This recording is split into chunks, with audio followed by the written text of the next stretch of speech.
New Zealand ने India को 41 रनों से हरा दिया। 337 पर वो ऑल आउट हुए, इंडिया 296 पर गई। पहली बार हिस्ट्री में इंडिया एक बायलैटरल सीरीज हारती है 1988 से। पहली बार इंडिया इंदौर में हारती है 7 मैच जीतने के बाद। बैटिंग फर्स्ट में यहां 8 में से 6 मैच जीते गए थे।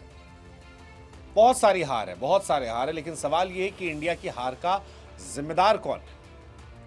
ये बहुत बड़ा सवाल है भाई साहब। मतलब विराट कोहली 37 साल में शतक मार रहे हैं, हर्षित राणा मार रहे हैं, सब कुछ है, लेकिन फिर भी इंडिया हार रही है। न्यूजीलैंड जीती है और 5 कसूरवार इंडिया और वहां मिला के। पहला डैरिल मिचेल, भाई साहब मिचेल तूफान आंधी यार। पहले मैच में 84, दूसरे में 131, तीसरे में 137। कोई खिलाड़ी अगर इस लेवल पे परफॉर्मेंस करेगा कि ऑलमोस्ट तीनों मैच में शतक है, 137, 131 और 84, आप क्या कर लोगे उसका? इंडिविजुअल परफॉर्मेंस पे फाड़ दिए भाई, फाड़ दिए। इंडिया के सामने आखिरी 7 मैच अगर आप देखोगे, ओडीआई वर्ल्ड कप में 130, फिर उसके बाद सेमीफाइनल में 134, फिर 63, 84, 131, 137। अनमैचेबल 3 मैच की सीरीज में सबसे ज्यादा रन बनाने वाले खिलाड़ियों में से इनका नाम भी आता है।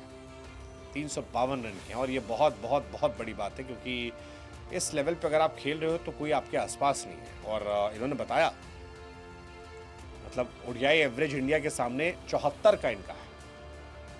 ये बहुत बड़ा एवरेज है। आई थिंक ये पहला बहुत बड़ा रीज़न है जो मिचेल का रहा, और इसी वजह से शायद आई थिंक मिचेल की सबने तारीफ भी की। विराट कोहली ने तारीफ की, सबने तारीफ की। दूसरा फैक्टर आई थिंक इंडिया का टॉप ऑर्डर, रोहित शर्मा का फ्लॉप होना। 3 के तीनों मैच में अगर रोहित जैसा बड़ा खिलाड़ी आउट होता है तो वो एक बहुत बड़ा रीज़न होता है कि यार इतना बड़ा प्लेयर नहीं चल रहा तो आप क्या करोगे। मतलब आई नो रोहित शर्मा पे क्वेश्चन भी शायद अब होंगे, कई लोग कहेंगे कि यार रोहित का यहाँ से फ्यूचर क्या। मैं हालांकि अभी बिलीव करता हूँ कि आप इतने मैचेस से वो अच्छा करते आ रहे हैं, 3 मैच में जज मत करना, वनडे फॉर्मेट उनको सूट करता है। बट फिर भी इस मैच में रोहित शर्मा फ्लॉप थे और ये पेनफुल था, इंडिया के हार की एक बड़ी वजह बना। तीसरा रीज़न, गेंदबाज मिडिल ऑर्डर कुलदीप और जडेजा खत्म थे। जडेजा तो बैट से भी खत्म है, 2013 के बाद कोई अर्शतक नहीं है, एक भी अर्शतक नहीं है उनका। कैसे खेलोगे आप? मतलब 2013 से अगर आपके बल्ले से अर्शतक नहीं खेला, और विकेट कॉलम उनका तीनों मैच में 0-0-0, गलती से कहीं एक विकेट मिल जाता है उनको, मतलब विकेट टेकिंग ऑप्शन खत्म हो चुका है।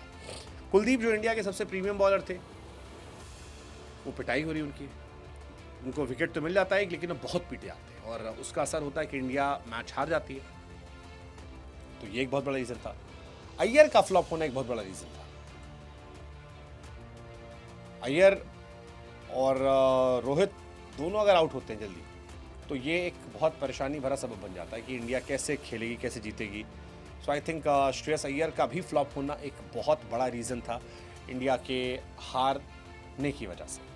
एंड आई थिंक 5वां रीज़न जो था वो सिराज का इनफेक्टिव होना। सिराज विकेट तो नहीं दे रहे हैं, लेकिन मतलब सिराज रन तो नहीं ले रहे हैं, लेकिन विकेट नहीं पा रहे, और ये इंडिया को फंसा दे रहा है। सो आई थिंक ये 5 रीज़न है। रोहित शर्मा 26, 24, 11 बहुत बड़ा रीज़न। जडेजा 4, 27, 12 और पूरी सीरीज में विकेट दिए।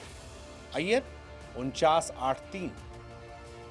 कुलदीप 3 मैच 3 विकेट, 52 रन देकर, 82 रन देकर, 48 रन देकर पूरा कोटा नहीं कर पा रहे। आई थिंक ये 5 रीज़न जो है मेरे हिसाब से इंडिया के हार की वजह है। इंडिया के हार के 5 यही विलन है, और उसमें आप मिचेल की तारीफ जोड़ लीजिए। विराट ने इज्जत बचाई है सीरीज में, वरना और बुरा हाल होता। बाकी आप बताओ, आपको क्या लगता है इंडिया के इतने हाल बदहाल क्यों हुए हैं? What's your take? Let us no.